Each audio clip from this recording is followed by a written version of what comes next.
நவகிரகங்களில் காதலுக்கு உரிய கிரகம் எது அப்படின்னு பார்த்தீங்கன்னா சுக்கிரன் தாங்க. இந்த சுக்கிரன் காதலை மனசில் எப்பொழுதுமே நிறைய வச்சுட்டே இருப்பார். அப்போ அந்த சுக்கிரன் தான் காதலை மனசுக்குள்ளார கொண்டு நிரப்பக்கூடியவர். ஒருத்தவங்க ஜாதகத்தில் சுக்கிரன் நல்லா இருந்துட்டாருன்னா நிச்சயமாக அவங்க காதல் திருமணம் செய்து கொள்வாங்க. அதே மாதிரி ஒருத்தவங்க ஜாதகத்தில் பூர்வ புண்ணியாதிபதி, அதாவது 5ஆம் இடத்துக்குரிய கிரகமும் அதுக்கு அடுத்தது 7வது வீட்டுக்குரிய கிரகமும் சேர்ந்திருந்தால் அவங்களுக்கெல்லாம் காதல் திருமணம் நிச்சயமாக உண்டுங்க. சுக்கிரனும் சூரியனும் அஸ்தங்கம் ஆகாமல் சரியான இடைவெளியில் ஒருத்தவங்க ஜாதகத்தில் இருந்தால் நிச்சயமாக அவங்க காதல் திருமணம் தாங்க செய்து கொள்வாங்க. உங்கள் ஜாதகத்தை கூட நீங்கள் எடுத்து பாருங்கள். அந்த சுக்கிரன் சூரியன் இடைவெளி விட்டு இருக்கணும். அதாவது சூரியனுடைய ஒளிக்கதிரில் சுக்கிரன் அஸ்தங்கம் ஆகிடக்கூடாது, அதான் மறைஞ்சிடக்கூடாது.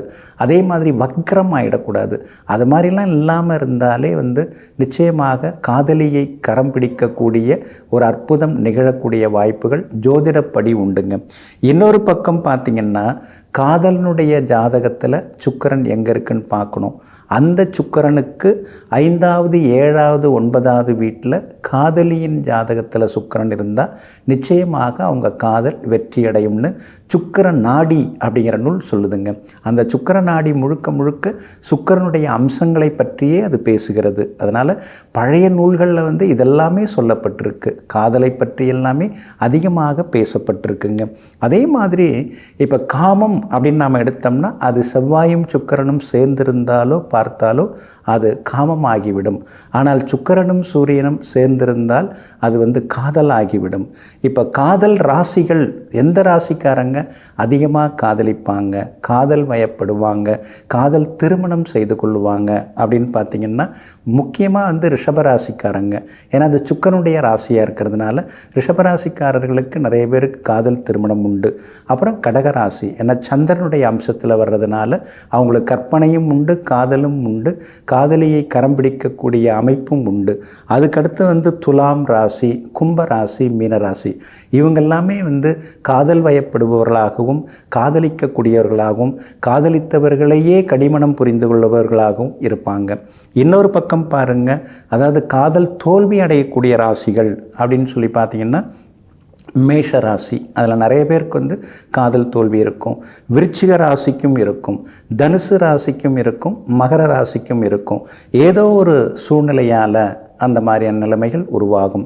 அதே போல் பார்த்திங்கன்னா மற்ற ராசிகள் எல்லாமே ஓரளவு பரவாயில்ல அப்படிங்கிற மாதிரி இருக்கும். இன்னொரு பக்கம் நீங்கள் பார்த்திங்கன்னா காதல் முறிவு ஏன் ஏற்படுது அப்படின்னு பார்த்திங்கன்னா லக்னத்துக்கு 12ஆம் இடத்துல பாபகிரகம் இல்லாமல் இருக்கணும்.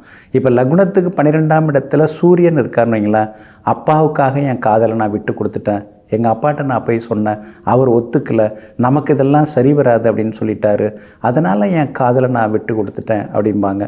12ஆம் இடத்துல சந்திரன் இருந்தால் அம்மாவுக்காக நான் விட்டு கொடுத்துட்டேன், இல்லைனா அம்மாவோட ஆரோக்கியத்துக்காக அவங்கள உடம்பு முடியல, உன்னை நான் கல்யாணம் பண்ணிக்கிட்டு உன் கூட வந்தேன்னா அவங்கள பார்த்துக்கிறதுக்கு யாரும் இருக்குல்ல, அதுக்காக நான் விட்டு கொடுத்துட்டேன் அப்படிம்பாங்க. 12ஆம் இடத்துல செவ்வாய் இருக்கிறவங்க காதலிச்சாலே உடன் பிறந்தவங்களுக்காக அவங்க காதலை தியாகம் செய்ய வேண்டியிருக்கும். இப்படி ஒவ்வொருத்தவங்களும் காதலிக்கிறவங்க எல்லாருக்குமே அந்த காதல் கனிந்து அது திருமணத்தில் முடியுமா அப்படின்னு சொல்ல முடியாது. ஜோதிடப்படி 12ஆம் இடத்துல இந்த மாதிரி கிரகங்கள் இருந்தாலே அவங்கவுங்களுக்காக காதலை தியாகம் செய்ய வேண்டிய சூழ்நிலைகள் இருக்குங்க. அதே மாதிரி ஆண்களுடைய காதல் நிறங்கள் அப்படின்னு பார்த்தீங்கன்னா பிங்க், ரோஸ், இது ஆண்களின் காதல் நிறங்கள். பெண்களுடைய காதல் நிறங்கள் அப்படின்னு சொல்லி பார்த்தீங்கன்னா மஞ்சள், ஆரஞ்சு, சிவப்பு, இதெல்லாம் பெண்களுடைய காதல் நிறங்களாக இருக்குதுங்க. எது எப்படி இருந்தாலுங்க உங்கள் ஜாதகத்தில், நீங்கள் பிறந்த உங்கள் ஜனன ஜாதகத்தில் சுக்கிரன் நல்லா இருந்துட்டா காதலித்து கொண்டே இருக்கலாங்க. காதலியை மட்டுமல்ல, காதலனை மட்டுமல்ல, இந்த உலகத்தையே காதலித்து கொண்டிருக்கலாங்க. நெஞ்சிற்கினியவர்களே, சுக்கிரவாரமாகிய இன்றைய நாள் உங்களுக்கு அனைத்து சௌபாக்கியங்களையும் அள்ளித்தரும் அதிர்ஷ்டகரமான நாளாக அமையட்டும். மீண்டும் சந்திப்போம். நன்றியுடன் உங்கள் ஜோதிட முனைவர் KP வித்யாதரன். வணக்கம்.